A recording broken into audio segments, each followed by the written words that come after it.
In search of truth से जुड़े हुए सभी साधकों का हार्दिक अभिनंदन। आशा है आप सभी कुशल क्षेम से होंगे, आनंद में होंगे। आजकल मैं ध्यान से रिलेटेड वीडियो नहीं बना रहा हूँ, क्योंकि ध्यान के बारे में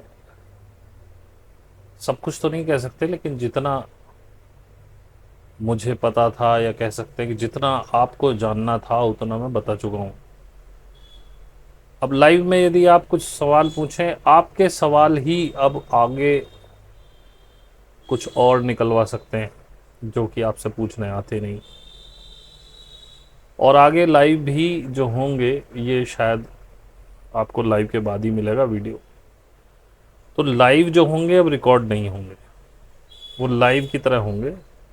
लाइव में आप हैं, दैट्स ओके। लाइव में नहीं है, उसके बाद वो आपको उसकी रिकॉर्डिंग नहीं मिलेगी। तो बहुत सारी चीज़ें चल रही हैं, बहुत सारे चेंजेस चल रहे हैं। राजनीति में भी बहुत चेंजेस चल रहे हैं, दुनिया भर में उठापटक मची हुई है। जैसा कि मैंने कहा था कि आप वर्ल्ड वॉर 3 में प्रवेश कर चुके हैं। अब बहुत सौ को लग रहा है गोलियां नहीं चल रही, फाइटर जेट्स नहीं उड़ रहे, मिसाइलें नहीं चल रही, तो वर्ल्ड वॉर कहाँ से हो गई।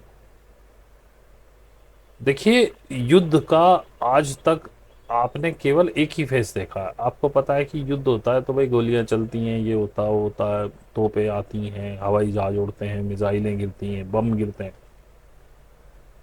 लेकिन ये 21वीं सदी का वर्ल्ड वॉर है। वर्ल्ड वॉर 2 में लोगों के पास, बहुत से देशों के पास तो हथियार ही नहीं थे, गोलियां ही नहीं थी, पिस्टल्स राइफल्स नहीं थी, कैसे लड़ते वो। लेकिन आज सिनेरियोज दूसरे हैं। आज आपको वॉर करनी है तो आपको आमने सामने नहीं आना पड़ता। जैसे आपने इसराइल और ईरान की बारे में देखा होगा, ईरान ने दूर बैठे बैठी, लगभग शायद 1400-1500 किलोमीटर दूर होगा एयर डिस्टेंस, या 2000 हो, इतनी दूर से ही उसको नेस्तनाबूद कर दिया था लगभग। तो पहली बात तो जो कन्वेंशनल वॉर हैं अब वो इस तरह से होंगी, इसमें ड्रोन्स होंगे, मिसाइल्स होंगी। आपको सिर्फ जब लैंड पे कब्जा करना हो, जैसे यूक्रेन में चल रही है रशिया की, तो वहां से यूक्रेन की लैंड पे कब्जा करना है, इसलिए उसकी इन्फेंट्रीज जा रही हैं, टैंक्स जा रहे हैं, पैदल सैनिक जा रहे हैं, क्योंकि आपको लैंड पे कब्जा करना है। लेकिन अगर आपको किसी को नेस्तनाबूद करना है तो रशिया को हिलने की जरूरत नहीं है अपनी टेरिटरी से, वो वहीं से मिसाइल फेंक फेंक के खत्म कर देगा। तो और वॉर्स केवल उसी फ्रंट पे नहीं लड़ी जा रही है। सबसे बड़ी वार जो चल रही है इकोनॉमिक फ्रंट पे चल रही है। इकोनॉमी पूरे अर्थ की, पूरे वर्ल्ड की कहना चाहिए, अर्थ की कोई इकोनॉमी नहीं होती, सारे देशों की ढह चुकी है, उनमें कुछ बचा नहीं है। अभी आपने देखा होगा अमेरिका ने 4 या 5 ट्रिलियन का लोन और लिया है आईएमएफ से। अब आईएमएफ के पास पैसा आ कहां से रहा। जितने की टोटल इकोनॉमीज हैं इस पूरे वर्ल्ड में, उतना ही तो कर्ज बढ़ चुका है। ये पैसा आ कहां से रहा है, जनरेट कहां से हो रहा है नया, वो सिर्फ एक नंबर गेम है। खैर, यूएस महाचोर है, उसको पता, देना दाना तुझे है नहीं, ये सब तेरी कहानियां हैं। लेकिन अब यूएस ने डिस्टर्ब करना शुरू कर दिया है, पूरे देश, पूरे वर्ल्ड को लगभग डिस्टर्ब कर दिया उसने टैरिफ लगा के। और इसके पीछे आपको लग रहा होगा कि यूएस दादागिरी कर रहा है, या यूएस ये कर रहा होगा, वो कुछ नहीं, यूएस खत्म हो रहा है। इन्होंने जो न्यू वर्ल्ड ऑर्डर सोचा था कि हम उसे लगाएंगे और बच जाएंगे और पूरे विश्व पे फिर से कब्जा कर लेंगे, उस न्यू वर्ल्ड ऑर्डर से चीन और रशिया ने अपने आप को बाहर कर लिया। नॉर्थ कोरिया कभी भी इनके साथ नहीं था, ईरान से कभी भी, ये बड़ी शक्तियां बता रहा हूँ, भारत भी बड़ी शक्ति है, इसमें कोई दो राय नहीं है, लेकिन उसको इसलिए नहीं गिनना चाहिए क्योंकि वो ना 3 में ना 13 में, ना वो इधर है ना वो उधर है। और जब आपको वैश्विक अर्थव्यवस्था में छाप छोड़नी है, तो अब वो नेहरू वाला जमाना नहीं रहा कि हम गुटनिरपेक्ष रहेंगे। ये गुटनिरपेक्षता की नीति अब बदलनी पड़ेगी ही, और इसी गुटनिरपेक्षता की वजह से आपके साथ कोई नहीं खड़ा, क्योंकि आप भी किसी के साथ नहीं खड़े कुल मिला। खैर ये अलग बात हुई। तो आप हिंदुस्तान का नाम अभी हटा दीजिए, बड़ी अर्थव्यवस्था इसमें कोई दो राय नहीं, क्योंकि हम लोग इतने सारे हैं कि हम कंज्यूमर इकोनॉमी हैं, हम प्रोड्यूस नहीं कर रहे कुछ भी। जो थोड़ा बहुत कर रहे थे वो दुग्गल साहब ने बंद करा दिया स्ट्रैटेजिक वे में। उसमें चाइना और यूएस का दोनों का हाथ है। चाइना अपना माल बढ़ाना चाह रहा था, और दुग्गल साहब की नस नारायण स्वामी ने बता दिया उनके हाथ में है। कैसे है वो आप सब देख लीजिएगा। उधर अमेरिका के हाथ में भी उनकी नस है। सीआईए मोसाद ने मिलकर उनको बढ़ाया। आरएसएस शुरू से इजराइल का प्रेमी रहा है, क्योंकि ब्राह्मणवादी संस्थाओं को इजराइल पसंद ही आएगा, क्योंकि यहूदियों के ही वंशज हैं ब्राह्मण। ये भी अनेक अनेक रूप से सिद्ध हुआ है। आप नहीं मानते तो मुझे कोई आपत्ति नहीं है, ये आप मेरे निजी विचार ही समझिए। आप इनसे सहमत हैं तो अच्छी बात है, नहीं सहमत है तो अच्छी बात है। आपको अच्छे लग रहे हैं सुनिए, नहीं अच्छे लग रहे हैं भाग जाइए। तो जो मैंने काफ़ी दिनों से, मेरा अभी हो सकता कुछ नए और मुझे समझ में आई चीज़ें, जो मुझे समझ में आई 14 में सीआईए की बदौलत ये बैठे। 14 में आने के बाद इनके रिश्ते इजराइल से बढ़े, मोसाद इन हुआ। 19 में सीआईए मोसाद जॉइंटली काम कर रहे थे इनके लिए, क्योंकि पहली भी पूर्ण बहुमत की सरकार थी, अगली और ज़्यादा बहुमत की मिल गई। और ये ध्यान रखें कि सीआईए मोसाद जैसे लोग जब अपना काम निकाल लेते हैं तो आदमी को बड़ी गंदी दशा में छोड़ते हैं। ये किसी के परमानेंट दोस्त नहीं है। काम निकल गया, जो उन्होंने कराना था वो करा चुके। और ये इशारा सोनिया गांधी को भी पहले से था, तो वो कुछ नहीं बोले।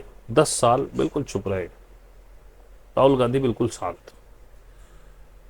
राहुल गांधी को आप देखिए 14 के चुनाव के बाद वो वास्तव में ही, उसे पप्पू कहते थे, वो पप्पू वाली हरकत ही करता था। लेकिन 19 के इलेक्शन के बाद वो बदलना शुरू हुआ, उसकी इमेज चमकी। 24 से जस्ट पहले, क्योंकि इनको उम्मीद थी कि 24 में ये बनेंगे ही, और ये बने हुए ही थे। ये तो अब आपको खुलासे में पता चली गया किस तरह से वोटों की चोरी हुई है। और नरेंद्र मोदी स्वयं चुनाव हारे हुए थे, इनको भी जिस तरह से करके जिताया गया। तो सत्ता इनके पास आनी थी, ये बहुत कॉन्फिडेंट थे। और जब नहीं आई, इसीलिए और किसी को ज़्यादा परेशानी नहीं हुई। राहुल गांधी जो है पूरा इसमें काम किया, 6-7 महीने की मेहनत से उन्होंने पूरे एविडेंस रखे सामने। बीजेपी सरकार बहुत पूरी तरह से अस्थिर है। वजह क्योंकि 19 के बाद जो कार्यकाल आया 24 तक का, उसमें सीआईए साथ था, अमेरिकन एजेंसी साथ थी, उनका काम निकल गया, उन्होंने छोड़ दिया। और वो इतना ज़्यादा करते भी नहीं है। 10 साल बहुत होते हैं किसी देश को ख़त्म करने के लिए। ख़त्म हो ही चुके आप, अभी भी आप में कुछ बचा कुछ है नहीं। अब आप सपने कैसे भी देखते रहो, उससे कोई फर्क नहीं पड़ता। तो सीआईए हट चुका था। मोदी जी केवल इजराइल के भरोसे थे, और इजराइल में तब तक ताकत थी, उसने साथ दिया। आज भी नेतन्याहू मोदी जी के साथ है। कुछ खबरें आपने देखी होंगी कि नेतन्याहू बैटिंग कर रहे हैं इंडिया के लिए ट्रंप से, और नेतन्याहू शायद आ भी रहे हैं इंडिया मोदी जी से बात करने के लिए। और भारत कभी भी इजराइल के साथ खड़ा ही नहीं रहा था। ये तो आरएसएस ने इजराइल से संबंध दोबारा बनवाए, वरना हम फिलिस्तीन के साथ थे शुरू से। लेकिन अब इजराइल की खुद की हालत इतनी खराब है कि अब वो सपोर्ट नहीं कर पा रहा है। और आप देख रहे हैं जैसे जैसे इजराइल बहुत ज़्यादा गिरता जा रहा है, खासकर ईरान युद्ध के बाद, उतने ही मोदी जी भी गिरते जा रहे हैं। एक एस्पेक्ट तो मेरे ये समझ में आया, maybe I am wrong. दूसरा एस्पेक्ट मुझे ये समझ में आया, जो ट्रंप बाबू हैं वो यूएसए के मिखाइल गोर्बाचेव हैं। जिस प्रकार यूएसए ने 1990 में मिखाइल गोर्बाचेव को प्लांट किया था यूएसएसआर में और पूरा यूएसएसआर बिखर गया था, इसी के प्रकार अगर मेरा आकलन सही है तो आप देखिएगा, हालांकि मैं कोई भविष्यवक्ता नहीं, मेरे को कुछ ग्रह वगैरह की चाल समझ में नहीं आती, मुझे रात को सपने नहीं आते इस तरह के। मेरा आकलन ये है कि ये पुतिन के प्लांट करे हुए प्रेसिडेंट हैं यूएसए में, और वो सारे वो काम कर रहे हैं जो यूएसए को बिखेरने के लिए ज़रूरी है। बेशक आप टैरिफ लगा रहे हैं, अभी रिपोर्ट आई है कि 1910 या 40, मैं थोड़ा कंफ्यूज हूँ, आई थिंक 10 ही है या 40 हो सकता है, उसके बाद से यूएस में ये सबसे ज़्यादा टैरिफ है। और खुद अर्थशास्त्रियों ने कह दिया है कि अब यूएसए डूबने की कगार पे आ चुका है, क्योंकि ये टैरिफ किसको देने पड़ेंगे भाई? ये टैरिफ जनता को देने पड़ेंगे, वहां महंगाई बढ़ेगी। वही काम हो रहा है जो हिंदुस्तान में हुआ, रोजगार बढ़ नहीं रहे, महंगाई बढ़ रही है। वो दिखा ये रहे हैं कि उद्योग आ जाएंगे, उद्योग कभी नहीं आएंगे यूएसए में, क्योंकि वहां की अगर उद्योग वहां आ गए तो उनका सामान इतना महंगा होने वाला है, वो बिकने में दिक्कत होगी, क्योंकि वहां लेबर बहुत महंगी है। वहां पे तो कॉर्पोरेट सेक्टर था केवल, मैन्युफैक्चरिंग लगभग नहीं है वहां पे। हाँ, हथियारों हथियारों की है, लेकिन अब हथियारों के लिए पहले दो ही प्लेयर थे, एक रशिया एक यूएसए, और इन्होंने बहुत दिन तक पूरी वैश्विक अर्थव्यवस्था को हिला के रखा है। एक एक के पाले में खड़ा हो जाता है, एक दूसरे के पाले में धपाधप धपाधप अपने हथियार बेचते थे। ये इनका खेल था, ये बहुत समय तक हुआ। और मुझे क्यों लगता है कि ट्रम्प मिखाइल गोर्बाचेव हैं पुतिन के प्लांट करे हुए? आप पुराने सारे कार्यकलाप इनके देखिए, ये पुतिन के खिलाफ गए नहीं है। दिखाने के लिए थोड़ा बहुत ये उस पर वो लगा देते हैं, पहले से भी टैरिफ वैरिफ उन पर प्रतिबंध लगे हुए हैं, लेकिन ईयू आज भी गैस खरीद रहा है, यूएस आज भी उससे बहुत सारा फर्टिलाइज़र खरीदता है, और वो खरीदता है यूरेनियम खरीदता है, और बहुत सारे वैश्विक व्यापार उसके चल रहे हैं अमेरिका के साथ। हमें तेल खरीदने पे पाबंदी, हमें तेल खरीदने पे पाबंदी क्यों है, चाइना पे क्यों नहीं है? क्यों नहीं लगा टैरिफ इतना? इसको सोचो, ध्यान दो। ट्रंप बार बार कई महीनों से ऐसी हरकतें कर रहा है कि इंडिया आरआईसी में चला जाए, रशिया इंडिया चाइना का जो ट्रायो का है उसमें चला जाए। उधर से रशिया बार बार पुश कर रहा है इंडिया को अपने साथ आने के लिए, चाइना के साथ आने के लिए।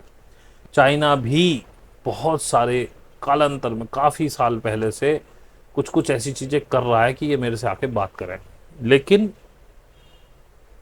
क्योंकि मोदी जी अपने दुग्गल साहब आए यूएस की बदौलत थे, तो यूएस से गद्दारी कैसे करें? उन्हें पता कुर्सी यहीं से चल रही है, वो चिपके रहे यूएस के साथ। ट्रंप ने आते ही खेल ऐसे करने शुरू कर दिए कि आप जाओ यहाँ से, हमसे छोड़ो, आप समझ नहीं रहे। अब उतने इतने बड़े टैरिफ्स दे दिए हैं आपको, अब आप जा रहे हो। क्योंकि मेरे हिसाब से, maybe I am wrong, मैं पहले ही कर रहा हूँ, मेरा आकलन है, गलत भी हो सकता है, मैं कोई विश्लेषक नहीं हूँ, मैं तो अपने हिसाब से सोच रहा हूँ जो मुझे समझ में आ रहा है। ट्रंप का खेल केवल ये है कि ये रशिया की तरफ चला जाए, इंडिया और चाइना की तरफ, यही उनका प्लान था, और वो चले गए। साथ साथ ब्राज़ील भी उसमें है। एक्चुअली में ट्रंप कभी भी ब्रिक्स को तोड़ना नहीं चाहता है। आप देखिए ना, जिस हिसाब से आप टैरिफ बढ़ा रहे हो, तो आप ब्रिक्स को मजबूत कर रहे हो ना भाई। आप लोगों को सहूलियत देते, आप अपना दादागिरी कम करते, आप प्रेम से बिठाते, ब्रिक्स अपने आप टूट जाता। आप ब्रिक्स को मजबूत कर रहे हैं, क्योंकि यही प्लान है ट्रंप का। आप देखना, ये जाते जाते अमेरिका के टुकड़े करके जाएगा, मुझे ऐसा लगता है। अभी पता चल रहा है कि पुतिन की और इनकी कोई मीटिंग होने वाली है ट्रंप की, और उसमें लगभग सारी शर्तें तय हैं, युद्ध विराम हो जाएगा। मुझे अभी भी उम्मीद नहीं है युद्ध विराम होगा। आप देखिए, जब पुतिन ने हमला करना शुरू करा तेज, ट्रंप ने हथियारों की सप्लाई रोक दी यूक्रेन को। नाटो के साथ ऐसे ऐसे चीज़ें बना दी कि अब नाटो खुद खाली हुआ पड़ा। वो कह रहा ठीक है, मैं हथियार दे दूंगा, पैसे आप दो, यूक्रेन से नहीं चाहिए मुझे। अब वो भी पीछे हट गए, फिर अचानक दे दी मिसाइलें, ये भी दिखाना ही करना है। और आप देखना इस मीटिंग के बाद भी कुछ ना कुछ बवाल ही होगा। मुझे बिल्कुल उम्मीद नहीं है कि ये शांति समझौता होगा, क्योंकि यूक्रेन पूरा रशिया के कब्जे में जाना है और उसके बाद नाटो का नंबर लगेगा। ये एक अलग फ्रंट है। आप देखिएगा इजराइल और ईरान की भी जंग होगी, ये इजराइल को भी बर्बाद करेगा। और इजराइल जैसे जैसे परेशानी में, अपने दुग्गल साहब परेशानी में, क्योंकि इस समय सरकार उसी के खेले से चल रही है। ये सारी जो बेवकूफ़ी वाली तरकीबें हैं, ये इलेक्शन कमीशन वाली कि वोटों की ऐसे चोरी कर लो, पूरी चोरी की सरकार है। 14-24 में ये आने ही नहीं थे। वही मेरा आकलन भी था, मैंने एक वीडियो भी बनाया था, मेरा आकलन तभी कुछ लोगों ने कहा जी ऐसा हो गया है तो बन गए जी फलाना जी। अब भाई आप, मेरे को जो सेंटिमेंट महसूस हो रहे थे लोगों के, अब उसमें आप चोरी कर लोगे तो कुछ भी कर सकते हो। और इसी से समझ लो कि चुनाव आयोग जवाब नहीं दे रहा, बीजेपी जवाब दे रही है। अबे तुम्हें तो उल्टा ये कहना चाहिए, अच्छा चुनाव आयोग ने चोरी करी है, चुनाव आयोग को इलेक्ट्रॉनिक वो करना चाहिए और साबित करना चाहिए कि वो गलत नहीं है। तुम चुनाव आयोग को डिफेंड कर रहे हो। बीजेपी पे कोई बोलता तो चुनाव आयोग डिफेंड करता है, चुनाव आयोग पे सवाल उठाता बीजेपी डिफेंड करती है। ये रिश्ता क्या कहलाता है? दिमाग लगाओ, सोचो। तो चीजें बहुत तेजी से बदल रही हैं। युद्ध जो वैसे होंगे वो तो होंगे ही। आर्थिक परेशानियां जो आपके सामने आएंगी, आने वाली हैं अगले सालों में, अगले कुछ सालों में। बहुत से लोग, जैसे मैं देख रहा हूँ मेरे साथ भी, सीख रहे हैं लोग, काफ़ी समय से सीख रहे हैं काफ़ी लोग तो, लेकिन समझ में कुछ नहीं आ रहा, क्योंकि प्रॉब्लम्स नहीं जनरेट हो रही हैं वैसे। मतलब जब ये प्रैक्टिकली होता है, जब तक आप टूटोगे नहीं तब तक आप सीखोगे नहीं। लेकिन यकीन मानना, आगे आने वाला जो समय है वो अच्छे अच्छे को साधना सिखा देगा, अच्छे अच्छे को ध्यान सिखा देगा। समय बड़ा कठिन आने वाला है। और जो सीख चुका है, जिसने पकड़ लिया कहानी को, सीख चुका है मतलब जो अच्छी लेवल पे आ गया है, जिसको समझ आ गई है कहानी, उसको देखना। वो ऐसे मजे में बैठा रहेगा इस समय में। लोग मर रहे होंगे, रो रहे होंगे, परेशान होंगे, और वो मस्ती में अपनी, यही मस्ती तो क्रिएट करनी है, ये तुम्हें समझ में नहीं आ रही। और इस मस्ती को क्रिएट करने का सबसे बड़ा काम है बस सब छोड़ दो। अब ये धार के साथ बहना तुमको नहीं आ रहा। तुम्हारा जो आत्म अहंकार है, आत्माभिमान है कि मैं ही कर रहा हूं, ये बात तो सच है कि आप नहीं जाएंगे काम पे तो आपको पैसे नहीं मिलेंगे, लेकिन मैं काम कर रहा हूं इसलिए पैसे मिल रहे हैं, ये गलत है। अब ये थोड़ा सा बड़ी अटपटी सी बातें, ये समझने के लिए बड़ी कहानी चाहिए, बड़ा दिमाग, मतलब सरेंडर चाहिए। सॉरी, दिमाग नहीं चाहिए, दिमाग ही तो आपको घुसा रहा है इसमें, दिमाग को बंद करना पड़ेगा। और वर्ल्ड वार चल ही रही है, हर कहानी से चल रही है। जो सोच रहे हैं कि तोपों से और गोलों से ही वर्ल्ड वार होती है, तो वो भी होगी, कहीं कहीं चल भी रही है।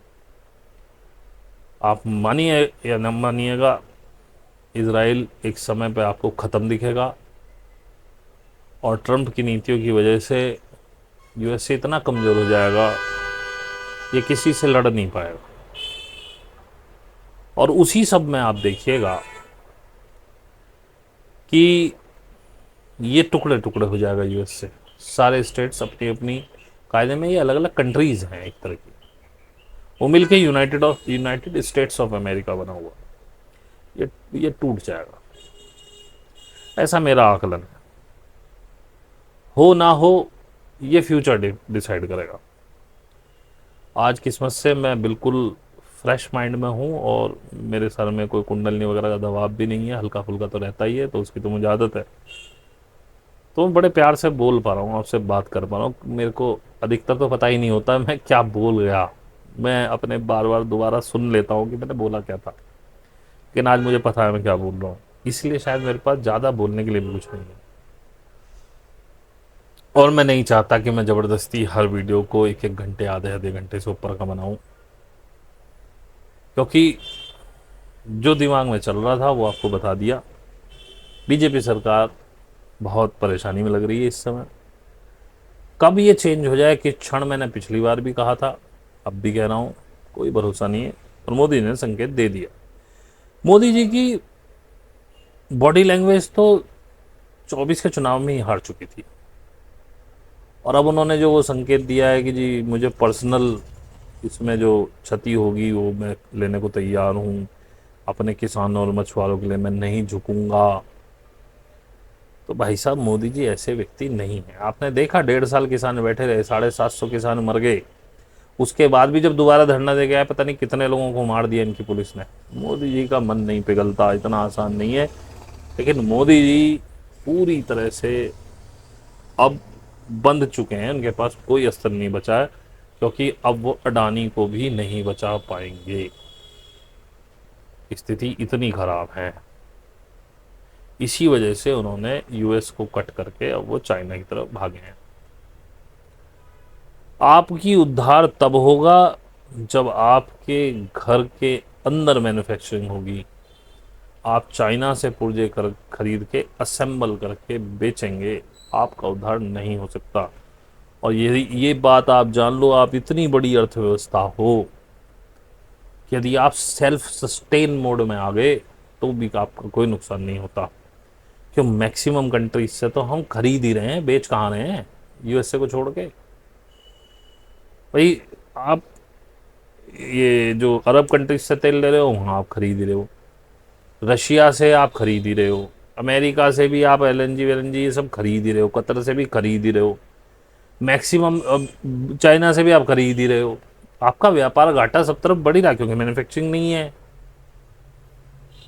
ये जो आपके पास मिनरल्स पड़े हुए हैं ना जगह जगह, इनको अर्थ से निकालो, मेहनत करो, इनके अयस्क से इनके मेटल्स निकालो और अपनी कंपनीज को खड़ा करो, उन्हें सब्सिडी दो, इंस्पेक्टर राज खत्म करो, नियम आसान करो काम करने के, टैक्स का बोझ कम करो। आपकी अपनी अर्थव्यवस्था इतनी बड़ी है कि आप तो खुद ही कंज्यूमर है बहुत बड़े।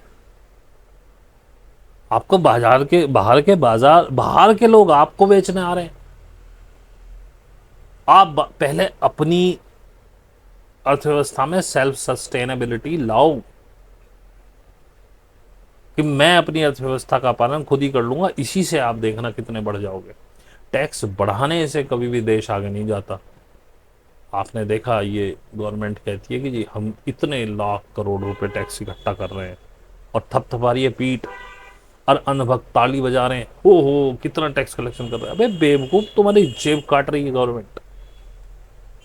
गवर्नमेंट को बोलना चाहिए मैं पर कैपिटा इनकम इतनी बढ़ा दी, वो गिर रही है जिससे तुम्हारी जेब में पैसा आता है, टैक्स बढ़ा दिया उस पर, अपनी छाती वो पीठ थपथपा रहे हैं, अनभक्त ताली बजा रहे हैं। अबे लूटा जा रहा है तुम्हें, तभी तो टैक्स कलेक्शन ज्यादा हो रहा है। जिंदगी में पहली बार मैं देख रहा हूं आटे पे, दूध पे, दही पे, अनाजों पे टैक्स लग रहे हैं भाई साहब। ये चीजें कभी टैक्स में आई नहीं, तो टैक्स कलेक्शन तो बढ़ जाएगा। दूध तो पिएगा आदमी, रोटी तो खाएगा ना। कहां कहां इस गवर्नमेंट ने देखा कि कहां कहां आदमी कमाई कर रहा है, वहां वहां से टैक्स उठा लिया। मेरी बात याद रखना, जिस समय गवर्नमेंट चली जाएगी, अभी बहुत सी रिपोर्ट्स आपके पास नहीं है, और म्यूचुअल अंडरस्टैंडिंग होती है गवर्नमेंट्स में, ये एक दूसरे कच्चे चिट्टे नहीं खोलते, लेकिन अगर खुलने पे आ गए तो शर्म करोगे आप कि हमने किस गवर्नमेंट का साथ दिया। हालांकि आप स्वतंत्र हैं, आप किसी के साथ भी जाइए, किसी को भी सपोर्ट करिए, मुझे कोई फर्क नहीं पड़ता, क्योंकि मैं तो किसी को भी सपोर्ट नहीं करता। मैंने तो पहले ही कह दिया, एक नागनाथ है, एक सांपनाथ है, बस इतना ही फर्क है। मारेंगे दोनों, काटेंगे दोनों, विष दोनों में है। किसी का असहनीय है, किसी का थोड़ा सहन करने लायक है, बस इतना ही फर्क है। मुझे इनसे कोई उम्मीदें भी नहीं है, लेकिन समय बदल रहा है। अब एकदम से तो नए पॉलिटिशियंस, नए तरह के लोग तो पूरी तरह से व्यवस्था में नहीं आएंगे। इन्हीं के थ्रू धीरे धीरे धीरे धीरे परिवर्तन आना शुरू होगा। और ये जो बीजेपी का काल है, जब ये था हो जाएगा तब भी हम इसे एक पॉजिटिव काल के रूप में देखेंगे, क्योंकि अगर ये नहीं होता तो वो आने वाला समय भी नहीं क्रिएट होता। अगर मैं कहता हूँ इसी वोट चोरी वाली कहानी से अगर कुछ ऐसे नियम कानून बन जाएं जिसमें चुनाव आयोग ऐसा बन जाए कि आगे बेईमानी ना हो, ऐसे ही चीज़ें चलती हैं। जब कोई नई कहानी लेके आता है तब नया रूल बनता है, तो वो आगे तक के देश के भविष्य के लिए अच्छा ही होगा ना। और धीरे धीरे मैं तो कहता हूँ ये जो करप्ट पॉलिटिशियंस हैं इनके खिलाफ भी ऐसे मामले बने कि लोग करप्शन से घबराएं, थोड़े रूल्स ऐसे क्रिएट हों, फिर ये भागें। अब कब होगा, क्या होगा, होगा नहीं होगा ये भी नहीं पता, क्योंकि जैसे मैंने पिछले वीडियो में भी कहा था, जब हमने भी शुरू किया था हमें भी लग रहा था हम 5D में जाएं, लग रहा था कि 5D पता नहीं क्या है, इसको पकड़ो, इसके लिए मेहनत करो। अब मुझे ये विश्वास ही नहीं है कि 5D आएगा भी कि नहीं आएगा। पता है कि आना है, लेकिन मैं इसे कह रहा हूँ आना चाहिए, ऐसे संकेत मिल रहे हैं।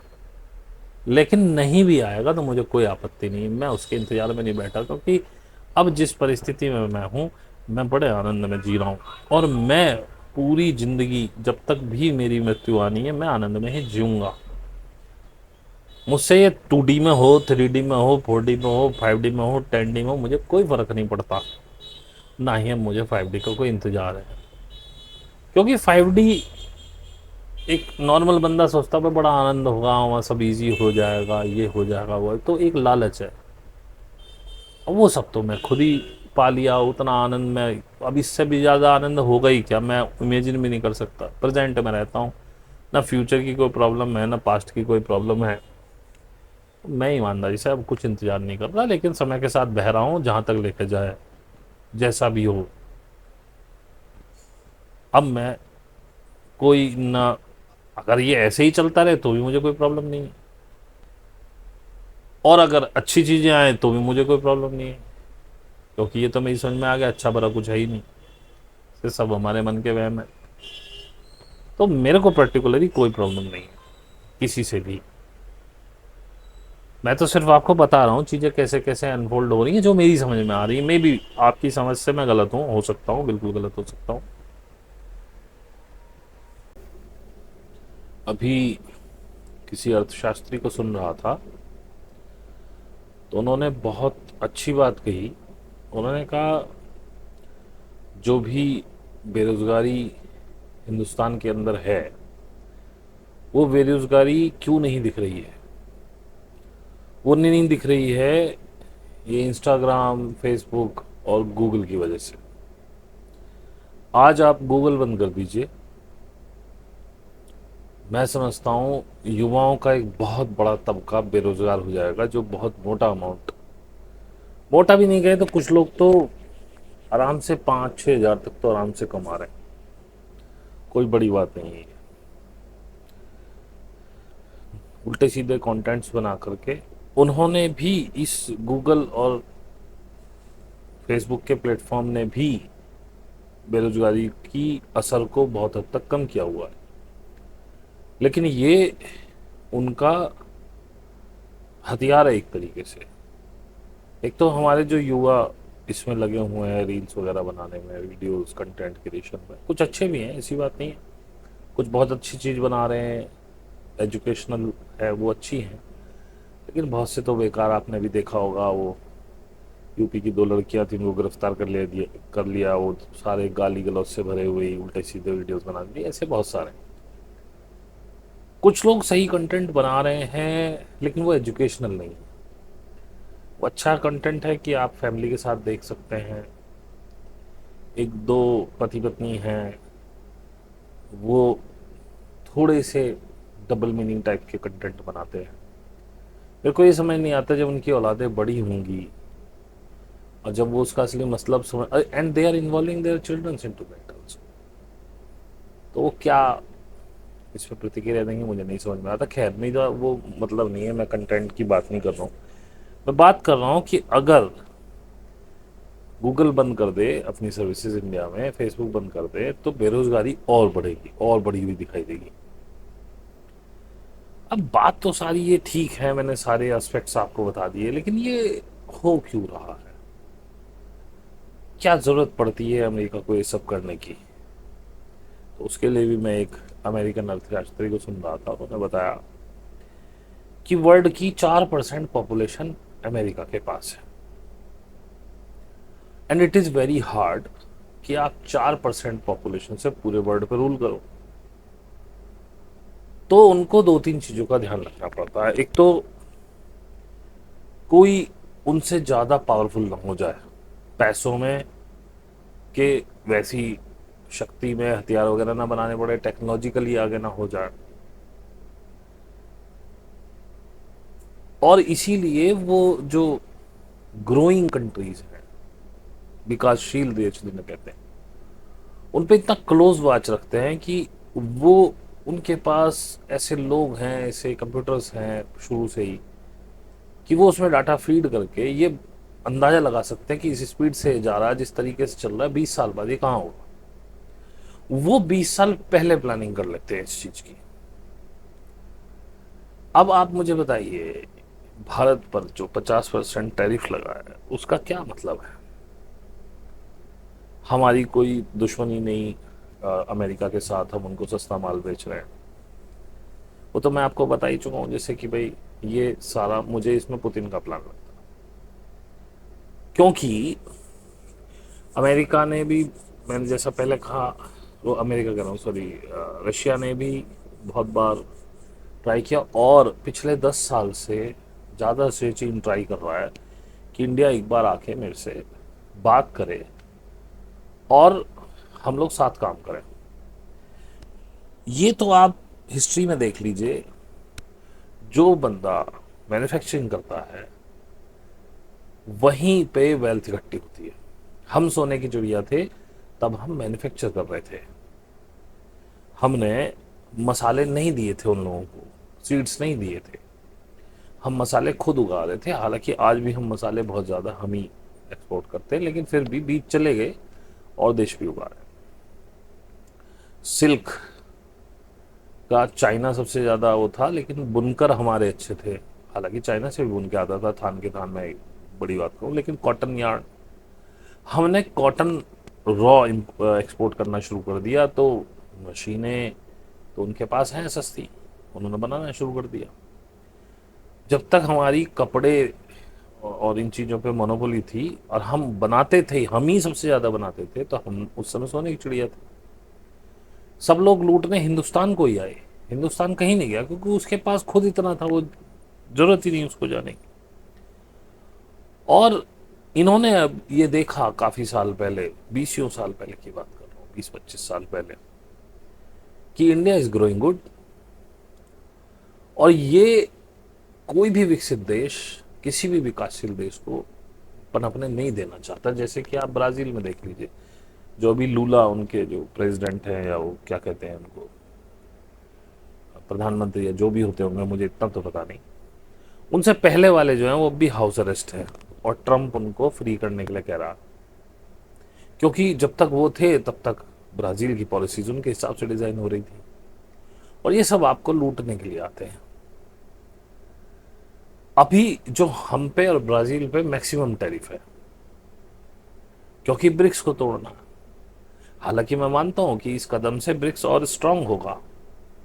अब तक क्या था, अब अगर आप सेकेंड वर्ल्ड वॉर के टाइम पे चले, तो हम जैसे देशों के पास तो गन्स भी नहीं थी सही से, हम तो खुद ब्रिटिशर्स की गनों से लड़ रहे थे। अफ्रीका वगैरह में और ज़्यादा बुरी हालत थी। खैर मैं अपनी तरफ ही रखूंगा ध्यान, क्योंकि उधर की हिस्ट्री मुझे ज़्यादा पता भी नहीं। हम उनकी दी गनों से लड़ रहे थे। अचानक वर्ल्ड वॉर 2 समाप्त हुआ, उसके बाद हमारा देश आज़ाद हुआ, ब्रिटिश की इकोनॉमी ख़त्म हो गई, उन्होंने हमें आज़ाद कर दिया। गवर्नेंस आई यूएस की, डॉलर डोमिनेंस, डॉलर गवर्न हो रहा था गोल्ड से। उसके बाद गोल्ड से गवर्नेंस ख़त्म होगी, लेकिन डॉलर का वर्चस्व मचा रहा। वो जितना चाहे प्रिंट कर दे, उसकी वैल्यू वही है। तो ये सब होने लगा। आज भी अमेरिका फटाफट फटाफट डॉलर प्रिंट कर रहा है क्योंकि उसकी वैल्यू है, और उसने वैल्यू मेंटेन की है, उसने वैल्यू मेंटेन की है अपनी, बाय हुक और क्रुक। उसके पीछे सबसे बड़ी कहानी थी स्विफ्ट सिस्टम। स्विफ्ट सिस्टम का जिनको नहीं पता मैं बताऊं, एक बैंक, पुराना बैंकिंग सिस्टम है जिसके जरिए कोई देश दूसरे देश को डॉलर भेजता है। अगर मुझे रशिया को ही डॉलर भेजने हो किसी सामान को खरीदने के लिए, तो मैं यहाँ के बैंक के स्विफ्ट सिस्टम में डालूंगा, उसमें 2-3 दिन लगते हैं। स्विफ्ट सिस्टम, जो मेरे बैंक में मेरा डॉलर जाएगा, स्विफ्ट सिस्टम में उसकी जो भी उनकी 2-3 दिन की व्यवस्था होगी, वो फिर रशिया में क्रेडिट हो जाएगा। इसके अलावा कोई ऐसी बैंकिंग सुविधा थी ही नहीं पूरे वर्ल्ड में कि इस तरह का एक्सचेंज हो सके, इसलिए डॉलर की पावर थी। जब यूरो लॉन्च हुआ यूरोपियन कंट्रीज का, तब भी अमेरिका ने खूब खुद मचाई, लेकिन एनी हाउस को रोक नहीं पाया। उसके बाद जब सद्दाम हुसैन ने बात की कि हम अपना डॉलर गोल्ड में बेचेंगे, हम नहीं बेचते डॉलर में, तो उनको खत्म कर दिया गया। लीबिया वाले गद्दाफी के साथ भी यही हुआ। इस तरह से स्विफ्ट सिस्टम के जरिए ये किसी पे भी बैन कर देते कि भाई इसका स्विफ्ट सिस्टम अब इस कंट्री के लिए नहीं चलेगा। अब उसका डॉलर कन्वर्जन ही नहीं हो रहा, वो सेंड ही नहीं कर पा रहा किसी को पैसे, तो को परचेज क्या करेगा, और उस पर भी नहीं आ पा रहे तो उससे भी कौन परचेज कर सकता है। ये थी डॉलर डोमिनेंस। ऊपर से ओपेक कंट्री में इन्होंने पेट्रो डॉलर का एग्रीमेंट कर लिया कि भाई हम आपको पूरी सुरक्षा देंगे, बदले में आप जो भी तेल बेचोगे केवल डॉलर में बेचोगे। ये पुराना सिस्टम था। उस समय अमेरिका की टेक्नोलॉजी सबसे ज़्यादा थी और अमेरिका सबसे ज़्यादा मैन्युफैक्चरिंग कर रहा था, इसलिए सबसे ज़्यादा एक्सपोर्ट कर रहा था और उसकी डॉलर में जान थी। लेकिन अब ये जान शूडो बनाई हुई थी। इसको बनाने के लिए इन्होंने लगभग 64 कंट्रीज में रिजीम चेंज किया। इसी के अंदर 1953 में ईरान में एक, नाम मैं उनका भूल गया, वो थे इलेक्टेड प्राइम मिनिस्टर टाइप थे, और उन्होंने पहली बार ये कहा भाई तेल तो हमारा, हमारी धरती का। ब्रिटिशर्स उस समय एक्सपेक्ट कर रहे थे, उन्होंने कहा भाई ये तो हमारा तेल है, इस पर तो हमारी गवर्नेंस चलेगी। तो ब्रिटिशर्स और यूएस का पैक्ट था, तो उनको सत्ता से हटा दिया गया और शाह को लाया गया और उसमें पूरा पुलिस रूल कर दिया गया। वैसे सब आज़ादी दे दी गई, लोगों को कपड़े कैसे पहने, औरतें कहीं घूमे, सब कुछ कहानी। उसी रिजीम में इन्होंने उसे न्यूक्लियर पावर भी दी, न्यूक्लियर उनका पावर स्टेशन बनवाया, सब कुछ। इन्हें अपने कौन से J-14 शायद F-14 शायद उनके पास है, इफ आई एम राइट, तो वो भी दिए, अपने प्लेन्स वगैरह सारी चीज़ दी। उसके बाद काम नहीं आए। जैसे ही काम नहीं आए तो वो फिर हो गए कि जी तेल के कोई तो हमारे, गैस हमारी, तेल हमारा। तो वहाँ से कॉन्फ्लिक्ट शुरू हुआ और वहाँ से उस पर बैन लगने शुरू हो गए। अब जैसे रशिया, रशिया से यूएस का कोई कॉन्फ्लिक्ट नहीं है कुल मिला के। हालांकि पहले था, यूएसएसआर जब था तो वो बहुत बड़ा एरिया था, यूरोप के बहुत सारे देश उसमें थे, ये Uzbekistan, Tajikistan, Kazakhstan, Romania, Azerbaijan, Bulgaria, Belarus, Ukraine, ये सब उसी का पार्ट थे। तभी यूएसएसआर बहुत बड़ी शक्ति था, लेकिन उसमें उस समय मिखाइल गोर्बाचेव को इन्होंने बिठाया, यूएस का पपेट था वो, और उसने वो सारा भी खंडित कर दिया। आप उस समय, हालांकि मैंने पढ़ा नहीं है लेकिन मैं श्योर हूँ कि अगर आप पढ़ेंगे तो आपको पता चलेगा मिखाइल गोर्बाचेव ने भी कुछ इसी तरह किया कि वो चीज़ें ऐसी बना रहा था कि मैं रशिया के फेवर में कर रहा हूँ और रशिया तोड़ता चला गया, जैसे कि आज ट्रंप कर रहे हैं। अब आप बताइए इन टैरिफ से किसको नुकसान होगा? वहाँ की जनता को होगा, वहाँ महंगाई बढ़ेगी, वहाँ अनरेस्ट होगा, क्योंकि अब यूएस नहीं बना रहा है कुछ भी अपने, क्योंकि उसके यहाँ बहुत महंगी है लेबर। उन्होंने चाइना का रुख किया। चाइना से यूएस का कोई कन्फ्लिक्ट नहीं है, सिर्फ इतना कन्फ्लिक्ट है कि वो चाइना को अपने बराबर नहीं देखना चाहता सुपीरियरिटी में, और चाइना वो लाइन क्रॉस कर चुका है जहाँ से उसे वापस करना है अपने आप को। और इंडिया के लिए ये बहुत अच्छा बात थी कि 10 या 20 साल पहले हम चाइना, क्योंकि देखिए इंटरनेशनल जब बाउंड्रीज के इंटरेस्ट होते हैं उसमें कोई ऐसा नहीं कहा जाता कि ये हमारा प्राचीन दादा परदादाओं के ज़माने का शत्रु है, हम तो इससे बात ही नहीं करेंगे, हमारी तो तलवारें खिंची हुई हैं। वो इंटरेस्ट समय से समय अपनी ज़रूरत के हिसाब से बदलते रहते हैं। तो 20 साल पहले ये हो सकता था, 10-11 साल तो मोदी खा गए, 10 साल यूपीए 1 खा गई। अगर 20 साल पहले ये होता, ये हो सकता था, शायद हो जाता, लेकिन रिजीम चेंज करा दिया गया। यूपीए 1 को लाके कांग्रेस को बिठाया गया, उसमें भी सीआई के पिट्टू थे सारे। सेकंड में भी यही हुआ, म्यूचुअल अंडरस्टैंडिंग से फिर सत्ता बदली। अब इसमें और ज़्यादा भारत को बेकार करने की कहानियां शुरू हो गई। ऊपर से चाइना को भी एक अच्छा वो दिखाई दिया कि भारत एक अच्छा बाजार है, हम बाजार हैं, इसमें कोई दो राय नहीं है, हम विकसित देशों के लिए केवल बाजार है, हमारा कोई वैल्यू नहीं है, वी आर द कंज्यूमर्स। अब हम कुछ प्रोड्यूस नहीं करते। जो छोटा मोटा कर रहे थे वो नोटबंदी जीएसटी ने वो भी निपटा दिया सारा। छोटा मंझोला उद्योग, असंगठित उद्योग, जो हमारी रीढ़ की हड्डी था हिंदुस्तान की, जिसकी वजह से हम 2008 में वैश्विक मंदी का शिकार नहीं हुए, वो खत्म हो गया पूरा।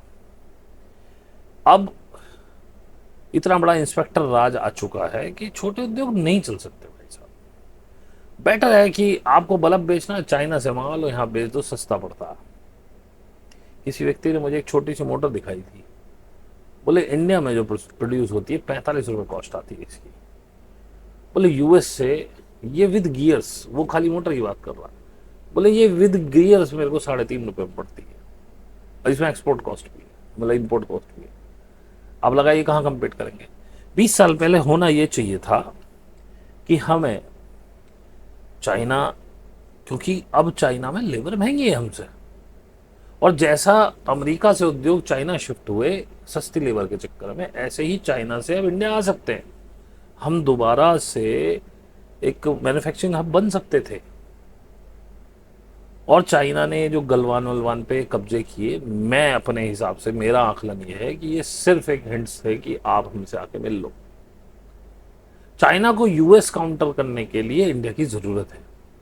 एक बार ये सोचा गया कि इंडिया को काउंटर पार्ट बना दे, ऐसा चलाया जाता है। और जितनी भी चाइना के लिए न्यूज़ चलती है इंडिया में कि चाइना ऐसा है जी, विस्तारवादी नीति है, फलाना ढिमकाना, देखो ये मेरा इंडिविजुअल वो है आकलन, आपका कुछ अलग हो सकता है, मुझे कोई दिक्कत नहीं।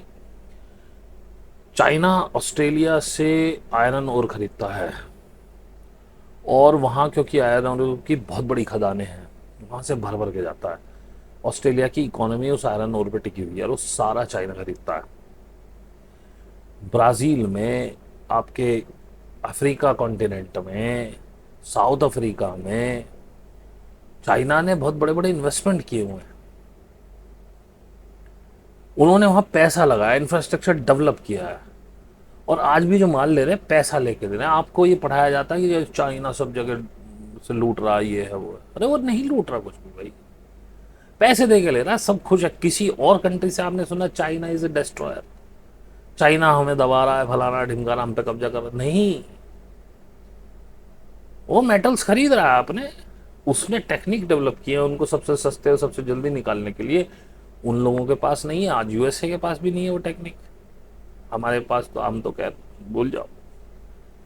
यूपीए 1 या यूपीए 2 के टाइम में जब भी ये सी पैक चला था, तो चाइना का मन ये था कि ये इंडियन ऑक्युपाइड कश्मीर से निकले, क्योंकि चाइना भी पाकिस्तान में बहुत ज़्यादा घुसना नहीं चाह रहा।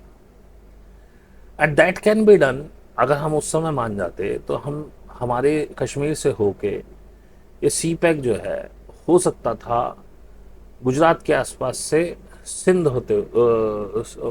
और बलूचिस्तान होते हुए और ईरान से निकल जाता, ये हो सकता था। इसका पूरा मसौदा आया था, इंडियन गवर्नमेंट ने रिजेक्ट कर दिया। अब किसके प्रेशर में रिजेक्ट किया, क्यों रिजेक्ट किया, ये ईश्वर जाने, ईश्वर क्या जाने, मैंने बता ही दिया आपको कैसे हुआ।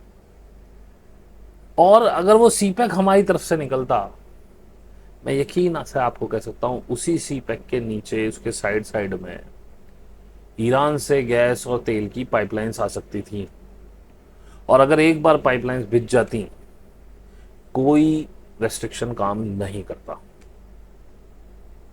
वो रेस्ट्रिक्शन में आती ही नहीं। और ईरान से हम सस्ता तेल, सस्ती गैस लेते रहते। ऐसा नहीं जैसे अब हो रहा है, हम सस्ता रशिया से ले रहे हैं लेकिन उसका 1 रुपए का फायदा इस देश की आम जनता को नहीं मिला है। ये सबसे बड़ी गंदगी। धीरे धीरे करके आपने कंपनीज ही बेच दी, गवर्नमेंट कंपनीज ही बेच दी। उन्हीं कंपनीज के थ्रू सस्ती चीजें अवेलेबल होती लोगों के लिए। गवर्नमेंट कंपनीज पैसा नहीं कमाती हैं। गवर्नमेंट कंपनीज कई बार नुकसान में भी चलती हैं। उनको गवर्नमेंट सपोर्ट करती है ताकि चीजों की, वस्तुओं की कीमत नियंत्रित की जा सके। ये दोनों हाथों से देश लूट रहे हैं। खैर, ये आए इसलिए तो इसमें मैं कुछ नहीं कह सकता। अभी भी रिजीम चेंज होगा ही होगा, क्योंकि ये होना था तो 24 में, क्योंकि ये यूएस वगैरह लोग इतना लंबा नहीं खींचते कि विद्रोह तक चले जाए लोग। वो रिजीम चेंज करके आपको लगेगा भाई हमने बदल दी सरकार, अब रिलैक्स हो जाएंगे। फिर 5-7 साल उसको रखेंगे, फिर रिजीम चेंज करेंगे और हमने बदल दी सरकार। होता कुछ नहीं है, अंदर से कुछ नहीं बदलता। मॉडल थोड़ी सी नीतियां इधर उधर होती हैं बस। आपको कोई नई सरकार आ जाएगी, वो कह देगी चलो ठीक है, लॉन्ग टर्म कैपिटल गेन में आपको छूट दे दी, पुराने की तरह हो जाएगा, कुछ और 2-4 टैक्सेस कम कर दिए, थोड़ा एमएसएमई को सपोर्ट कर दिया, आप कहोगे भाई मजा आ गया, मजा आ गया। यही होता है। हालांकि इस बार मेरी उम्मीद ये है कि जब भी रिजिम चेंज होगा इंडिया के अंदर, जो कि बहुत जल्द मैं पूरी तरह से आशान्वित हूं कि होगा, जब भी ये होगा मुझे इस बार लगता है कि कुछ बेटर चीजें होंगी। लेकिन गॉड नोस क्योंकि मैं उम्मीद नहीं रखता, मैं आज में जीता हूँ। आज चीजें बेहद बेहद बेहद खराब है।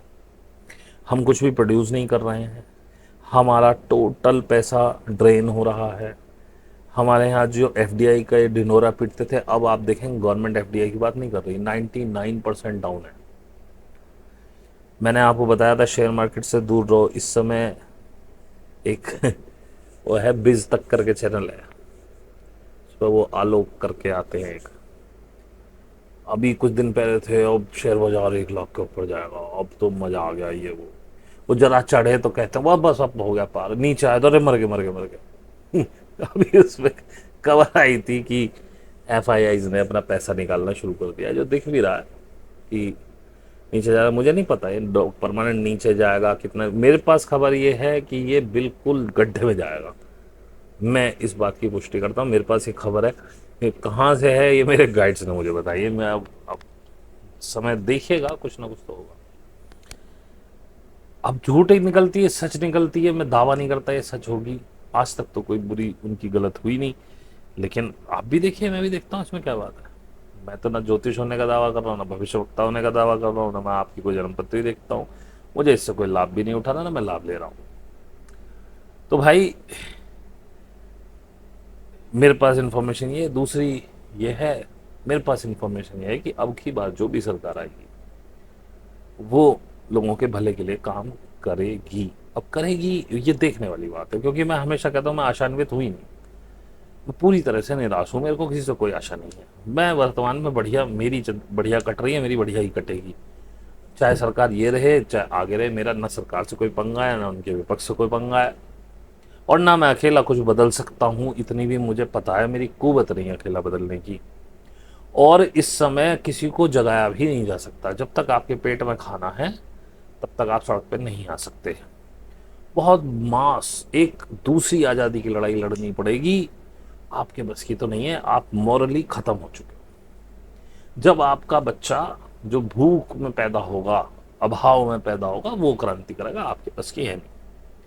तो मैं इसलिए झंझट में पड़ता नहीं, क्योंकि हिंदुस्तान की पब्लिक तो इतनी, हालांकि और जगह की भी करप्ट ही है, कोई बहुत ज़्यादा पब्लिक सब जगह एक जैसी ही है कुल मिला के मोर और लेस। लेकिन हम लोग इतने, हम यहाँ रहते तो हमें अपनी ज़्यादा करप्ट लगती है, तो इसलिए हम कहते हैं कि भाई हम इतने करप्ट हो चुके हैं। अभी ये ठीक है, बलारा वलारा भी कर रहे हैं, लेकिन लोग उसमें भी अपने हित निकालने लगते हैं। उसमें भी कोशिश करते हैं मैं कैसा पैसा बनाऊं, कैसे मैं चोरी करूं। मुझे पता नहीं कितना सही है या गलत है।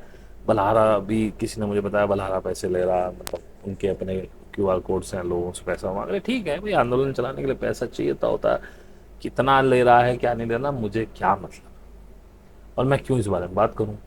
लेकिन मैं इस बारे में बात कर सकता हूं कि भलारा जिनको भी एजुकेट कर रहा है वो भी खड़े नहीं होंगे उसके साथ। कोई आंदोलन नहीं होगा। किसानों का एक बड़ा आंदोलन हुआ, मैं गया भी था। जब मुझे पता चला कि ये बंद होने वाला है तब मैंने कहा भी था मत उठो, अभी जान है, सरकार झुकी हुई है, अगली बार नहीं करने देगी। और अगली बार देख लो, आने दिया, दिल्ली के आसपास नहीं फटकने दिया तुमको, वहीं गोलियां मार मार के तुम्हें मार डाला। आज वही मोदी जी कह रहे हैं किसानों के लिए मुझे निजी नुकसान होगा पर मैं किसानों पर आंच नहीं आने दूंगा। भाई गुग्गी फंस गई है तेरी, क्योंकि अगर किसानों वाला तूने कर दिया तो किसान तुझे मार डालेंगे यहाँ, और तेरी हालत बहुत खराब है भाई। सब तरफ से तुझे नोचा जा रहा है, तेरे सितारे गर्दिश में। मेरे हिसाब से तो मोदी जी बढ़िया लग, मेरी मेरा ना तो कहीं वहां तक कोई पहुंचता होगा ना उनके कोई ऐसे समर्थक देखते होंगे। उन्हें खुद ही रिजाइन दे के चले जाना चाहिए भाई, जिसके सर पड़े वो जाने, गालियां तुम्हें खानी ही पड़ेंगी। और ये इतिहास जानता है, जो जो गुर्गे हुए हैं सीआईए के, जिन्होंने हमारे देश को सीआईए के लिए वो किया है, उनके अंत अच्छे नहीं हुए। भाई गुजराल का किसने अंत देखा, क्या क्या रहा, पीवी नरसिम्हा राव का, वीपी सिंह का अंत आपने देखा, सबसे खतरनाक अटल का। तो अमित शाह मोदी कोई अपवाद नहीं है, वो लोगों को छोड़ते ही ऐसा करके, और ये ऐसे हो जाते हैं सांप के मुंह में चुचंदन, ना उगले बने ना निगले। ये कुछ कह भी नहीं सकते यूएस के खिलाफ, क्योंकि सबसे बड़ी कहानी है यूएस की, वो तुम्हारी दुखती रख पकड़ता, तुमसे पहले करप्शन कराता, उसके सबूत ले लेता, मंत्रियों के बेटे अपने यहाँ पढ़वा लेता, वो गिरवी होते एक तरह से उनके, उन्हें अपनी नागरिकता देके वहीं उन पर पूरी निगरानी रहती है, वो नहीं भाग सकते वहां से। दूसरा, जो तुम्हारी कल्चरल एक्टिविटीज होती हैं जिसके लिए मोदी चाइना जाते थे सीएम जब थे तब, जिसका स्वामी जी ने जिक्र किया, नारायण स्वामी जी ने, ऐसी कल्चरल एक्टिविटीज के प्रूफ्स भी वो रख लेता निकाल के। अगर आप कुछ फालतू बोले तो आपका सर्वनाश कर देगा वो। तो ये लोग बिल्कुल चुप साध के ऐसे बैठ जाएंगे, आप देखना जिस समय निकलेंगे, क्योंकि अजर अमर कोई नहीं है, इन्हें सत्ता तो कभी तो छोड़नी पड़ेगी। जब भी ये सत्ता छोड़ेंगे उसके बाद ये ऐसे खामोश हो जाएंगे, इनका आपको कहीं नाम लेने वाला नहीं मिलेगा, पोस्टर से ये खत्म हो जाएंगे, इनकी कभी खबर ही है ये आपको कि वो मोदी जी स्वर्ग सिधार गए, अमित शाह जी स्वर्ग सिधार गए, जैसे अपनी अटल बिहारी जी की आई थी। तो भाई मैं कोशिश कर रहा हूँ आप लोगों को जो मुझे दिख रहा है वो आपको दिखाने की। अब पता नहीं, हो सकता है आप में से किसी को दिख रहा हो, मैं कोई ब्रह्मा तो हूँ नहीं,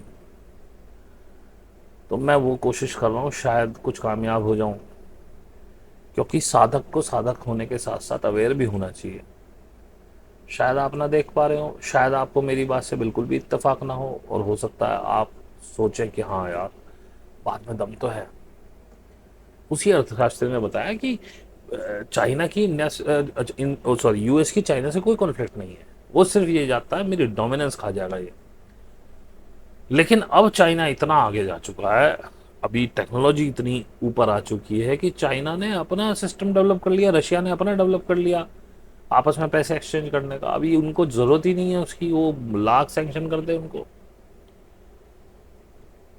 और इमर्जिंग इकोनॉमीज ही इस समय अच्छा कर रही हैं, जो पुरानी इकोनॉमीज हैं जो स्टेबल्स थी पहले, विकसित देश, वो तो मुश्किल से 1-1% से बढ़ रहे हैं भाई। इमर्जिंग इकोनॉमीज 4, 6, 7, 5 ऐसी ग्रोथ रेट दे रहे हैं। और भैया हजारों साल हो गए यार गुलामी करते करते, कभी किसी की, कभी किसी की, कभी डच की, कभी ब्रिटिशर्स की, कभी मुगलों की, कभी यूएस की। कब तक करेंगे? चीजें बदल चुकी हैं, अब लोग बहुत साधन संपन्न हो गए हैं। अब ये वर्ल्ड वॉर 2 1990 वाला समय नहीं है जब कोल्ड वॉर चल रही थी यूएसएसआर और यूएसए के बीच।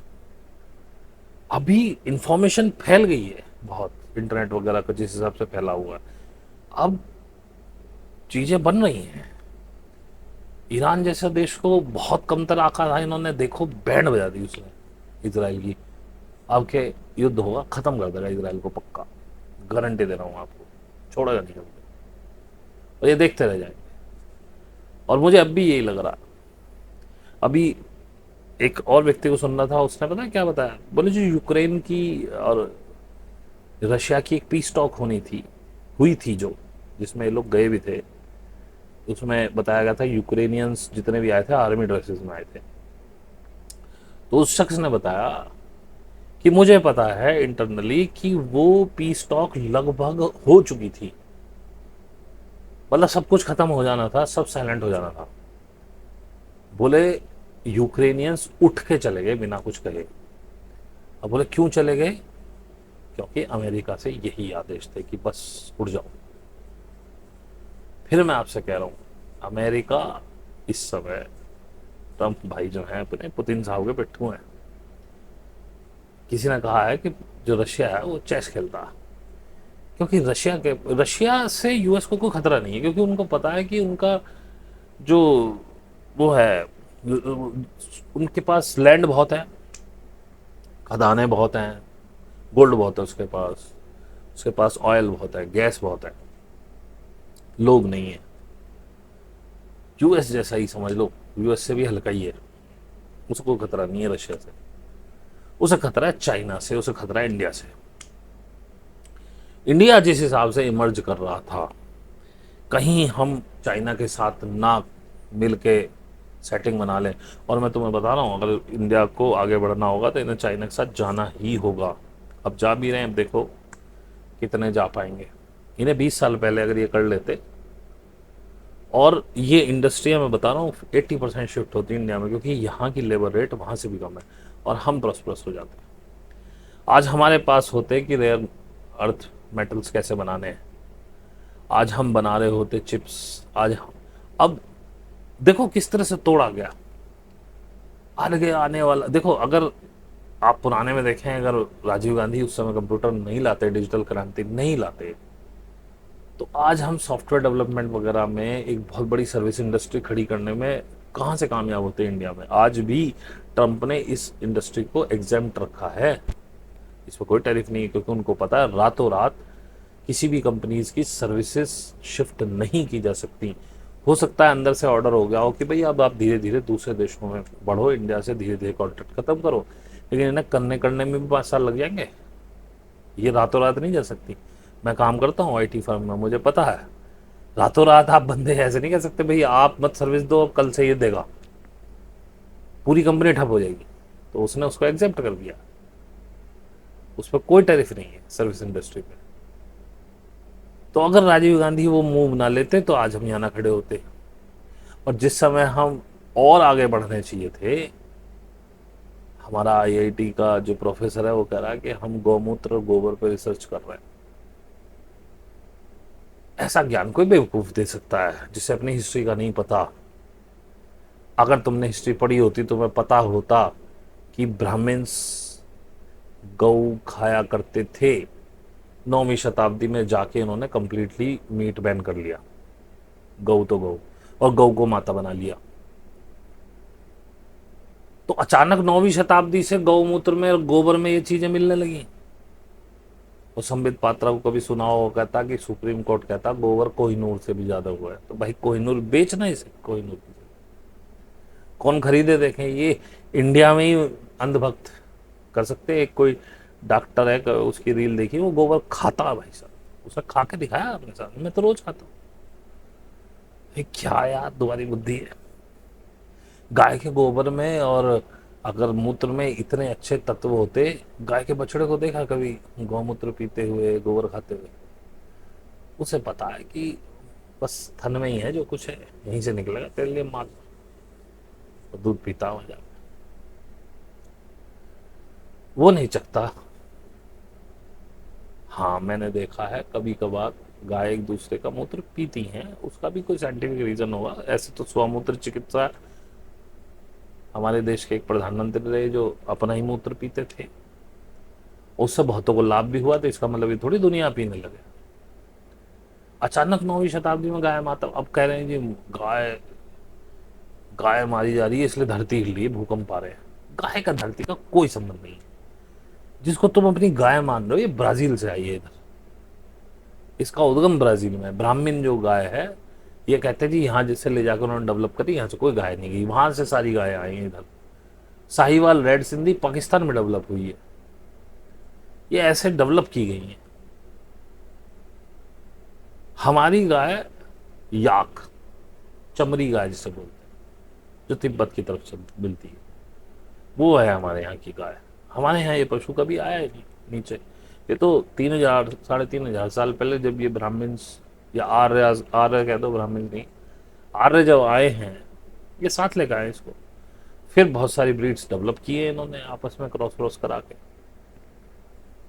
ये है कहानी। अगर ये उसको पता होती, उस आई को पता होती, जैसे कि मैं एक हाईकोर्ट के जज की वो आई थी कि जी मोर और मोरनी आपस में संभोग नहीं करते, मोर के आंसू गिरते हैं तो मोरनियों ने पी लेती है, प्रेग्नेंट हो जाती है। हाईकोर्ट का जज कह रहा, आरएसएस की बैकग्राउंड से होगा गारंटी से। मोर मोरनी के संभोग करते हैं, बहुत सारे वीडियो मिल जाएंगे आपको, क्योंकि ये संभोग से ही उत्पन्न होती है सृष्टि। यहाँ फूल और फल भी संभोग करते हैं। बात है कि संभोग होता कैसे है। कई परस्पर शरीरों के रगड़ने से हो जाता है, जैसे जानवर वगैरह पक्षी वगैरह करते हैं। फूलों का और पेड़ों का संभोग ये मधुमक्खी कराती है, परागण करती है। वो क्या है, संभोग ही तो है। बिना संभोग के तो सृष्टि उत्पन्न ही नहीं होगी। हर जगह संभोग है इस पूरी सृष्टि में। खैर, मैं आध्यात्मिक बातें करने के लिए नहीं बैठा हूं। मैं सिर्फ जितना मुझे समझ में आया, कुछ नया मिला, तो मैंने आपको बता दिया। आगे आपकी मर्जी, जैसे आप करना चाहें वैसे करें, जैसे आप लेना चाहें लें। भाई किसी को बुरी लगी हो बात तो क्षमा चाहूँगा, आपको हृदय दुखाने के लिए। अच्छी लगी हो तो अच्छी बात है, स्वीकार कर लेना, इस नज़रिए से थोड़ा देखना। और भाई अपना ख्याल खुद रखो, कोई गवर्नमेंट तुम्हारा ध्यान नहीं रखेगी, ये सिर्फ तुम्हें लूटने के लिए आए हैं। आगे कुछ अच्छा होने वाला है, पृथ्वी एक अच्छे डायमेंशन में जाने वाली है, वहाँ इस तरह की चोरी चकारी नहीं होंगी। जब होगा तब देखेंगे। आज की स्थिति ये है, आज तो यही 3D का स्थिति चल रही है। सब तुम्हें खाने के लिए, तुमको धोखा देने के लिए, चाहे तुम्हारे रिश्तेदार हों, तुम्हारी निजी पत्नी, बच्चे हों, सब केवल तुमसे कुछ छीन लेना चाहते हैं। अब चाहे वो धन हो, या तुम्हारी शक्ति हो, या तुम्हारा पैसा हो, वो मतलब पैसा धन तो एक ही चीज हो गया, या तुम्हारी इमोशंस हो, देना है कोई नहीं जानता। अब जब बदलेगा तब की तब देख लेंगे, फिलहाल की बात करते हैं। मैं आपको भविष्य में, अब मेरी कोई उम्मीद भविष्य से नहीं बची, मैं भविष्य में देखता ही नहीं, मैं वर्तमान में हूँ। तो आज में आप अपने आप को संभाल के चलें। और यदि इन रिजीम चेंज और ये सारी चीज़ों में बचना, तो एक बात मेरी गांठ बांध लीजिए, लोन मत लेना, उधार मत लेना। 2 सूखी रोटी खा के सो जाना, बहुत आराम से जियोगे, और जब कभी मौका आएगा पैसा भी कमा लोगे, कोई बड़ी बात नहीं है। जितना आपको मिलना होगा मिल जाएगा, तसल्ली से जीवन काटो, धैर्य रखो। धैर्य बहुत जरूरी है। और ज़्यादा उत्सुक ना हो, कोई इच्छा मत करो, उम्मीद मत करो, किसी के पीछे भागो मत। अगर 2 रोटी सुकून से मिल रही है, आनंद लो, पैसा अंटी रखो, लोन मत लो। क्योंकि जब भी इस तरह के रिजीम चेंजेस वगैरह होंगे, और जिस भी कारोबार के लिए तो खास करने लेना चाहिए। एक्सपेंशन नहीं हो रहा, नहीं हो रहा, 2 रोटी कम खा लो, कौन सी आदत, 2 कपड़े कम पहन लो। मत खरीदो मर्सिडीज, मत खरीदो i20, अल्टो खरीद लो यार, मत खरीद लो हार्ले डेविडसन, मत खरीदो रॉयल एनफील्ड, स्प्लेंडर खरीद लो, क्या फर्क पड़ता है। समय का क्या काटना, नहीं तो सार्वजनिक वाहन चल रहे हैं, यूज करो, कोई दिक्कत नहीं, पर लोन मत लो। क्योंकि जब भी व्यवस्थाएं बदलती हैं, सबसे पहले व्यापारी पिटता है, मंझोला और छोटा।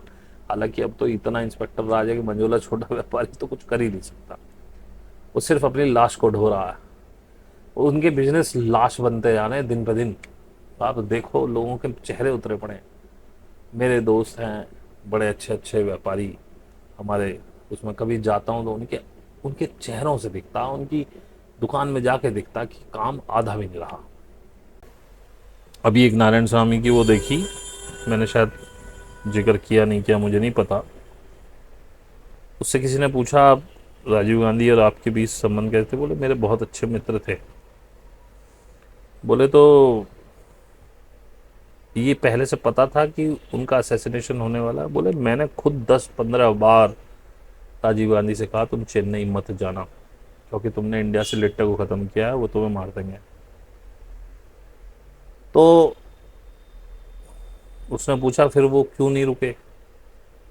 उन्होंने कहा कि राजीव ने मेरे से कहा था कि मैं खुद नहीं जाना चाहता, लेकिन सोनिया चाहती है कि मैं जाऊं। यहाँ कह के वो रुक गए। अब इस बात के बहुत सारे मतलब हैं, तो आप खुद निकालिए अपना वर्जन, मैंने अपना निकाल रखा है।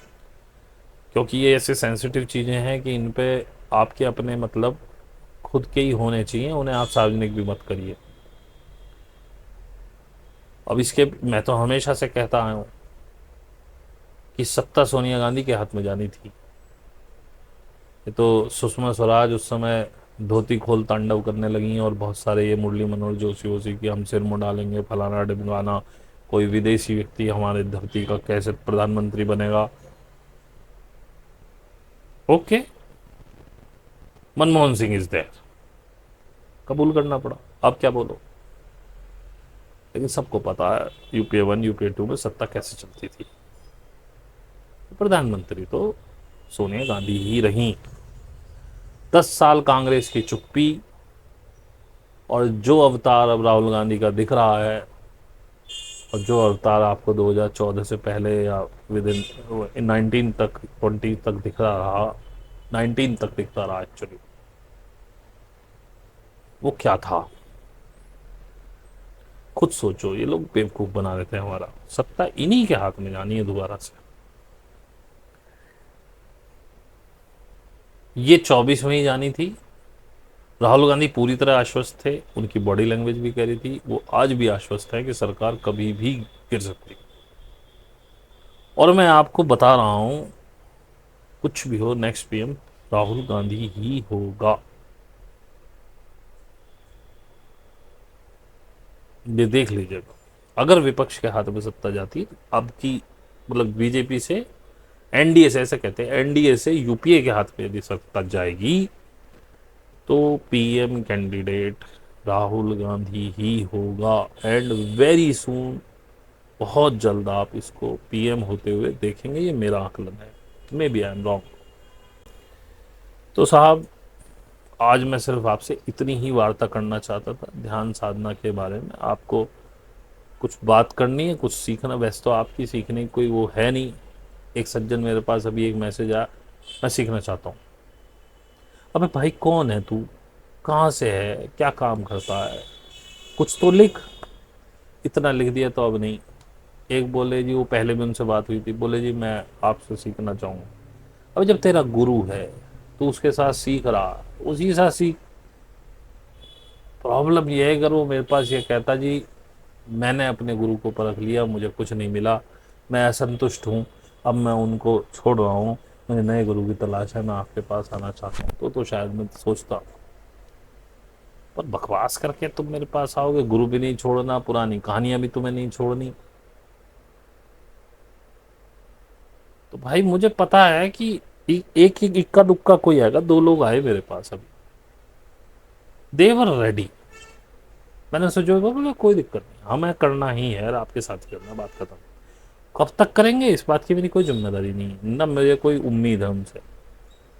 लेकिन वो आए करने के लिए। मैंने कहा भाई सब भूल गया ना? बोले जी बिल्कुल भूल दिया, जो आप कहोगे बस वही। और अभी तक उन्होंने ऐसा कोई साइन भी नहीं दिया है कि उन्होंने मेरी बात ना मानी हो या कुछ नया प्रपंच लेकर आए हो कि जी ये फला आदमी ऐसा कह। एक है मेरे पास ऐसा बच्चा है अभी, वो कोई भी रील पता नहीं कहाँ कहाँ से क्या क्या देख लेता, फिर मुझसे पूछता। अभी कह रहा था कि किसी का वीडियो देखा, वो 88 पोर्टल कुछ बोल रहे थे। अब यार 88 पोर्टल हर साल आता है, आता भी नहीं आता मुझे तो ये भी नहीं पता। मैं भाई जिसकी रील देखी उससे क्यों नहीं पूछता? मुझे नहीं है जानकारी इस बारे में। मैं तुझे साधना और ध्यान सिखा सकता हूँ, उसमें कोई पोर्टल वोटल कुछ नहीं होता। और होगा तो तू तो साधना कर ही रहा, तब वो एनर्जी अगर ज़्यादा आएगी तो तू रिसीव कर लियो, कौन सी आफत आ गई। तो भाई आग्रह करना तो नहीं चाहता, लेकिन मजबूरी है, करना पड़ेगा इसे। जिसको अच्छा लगे वो लाइक कर देना, कुछ अच्छे बुरे कमेंट जैसे भी आपके मन में हो डाल देना, कुछ सहयोग हो जाएगा, आगे बढ़ जाए, कुछ लोगों तक दिखे। अब मैं इन सर्च ऑफ ट्रुथ पे ही ज़्यादा एक्टिव रहूँगा, क्योंकि यहाँ मेरे 1900 करीब सब्सक्राइबर हुए हैं और 1100 के करीब व्यूवर्स आ रहे हैं। वहाँ मेरे 6200 के आसपास सब्सक्राइबर हैं और व्यूज़ आ रहे हैं 700 कुछ। तो अब मैं उस चैनल को सेकेंडरी रखूँगा, आगे कुछ डालूँगा नहीं डालूँगा मुझे नहीं पता, अभी तक तो डाल रहा हूँ पैरेलली। तो बाकी आपसे इस वीडियो को जब आप देख रहे होंगे, आपसे लाइव मुलाकात हो चुकी होगी, लेकिन लाइव आपको रिकॉर्डिंग में नहीं मिलेगा। जो लाइव का टाइम है, अगर आप उस समय आके बैठ सकते हैं तो लाइव में आप आ जाएंगे, नहीं तो नहीं आ पाएंगे। इसी के साथ ही आज के लिए इतना ही। आपका बहुत बहुत धन्यवाद।